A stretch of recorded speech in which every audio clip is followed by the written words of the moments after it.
மனுஷனுக்கு நேரிடுகிற சோதனையே அல்லாமல் மனுஷனுக்கு நேரிடுகிற சோதனையே இல்லாமல் வேறு சோதனை உங்களுக்கு நேரிடவில்லை. ஆமா, மனுஷனுக்கு நேரிடுகிற சோதனை இல்லாமல் வேறு சோதனை உங்களுக்கு நேரிடவில்லை.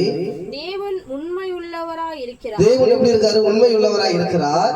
உங்கள் திராணிக்கு மேலாக நீங்கள் சோதிக்கப்படுவதற்கு அவர் இடம் கொடாமல். என்னதுங்க? தேவன் என்ன செய்ய போறாரு? ஒருபோது என்ன செய்ய மாட்டாருங்களா?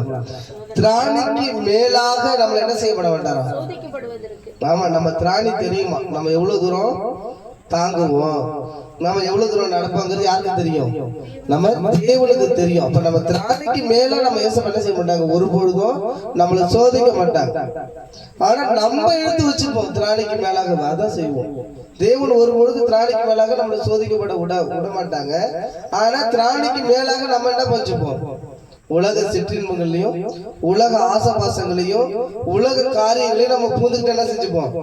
திராணிக்கு மேல தாண்டி நம்மளே தூக்கி வச்சுப்போம். அது தேவன் பொறுப்பு கிடையாது, தேவன் செய்யறது கிடையாது. எந்த மனுஷனுக்கு தேவன் வியாதியை கொண்டு வர்றது கிடையாது. எந்த மனுஷனுக்கு தேவன் என்ன செய்யறது கிடையாதுங்க. காரணம் இல்லாம முகாந்திரம் இல்லாம எதுவும் செய்யவே மாட்டோம். டெய்லியா வாசிங்க.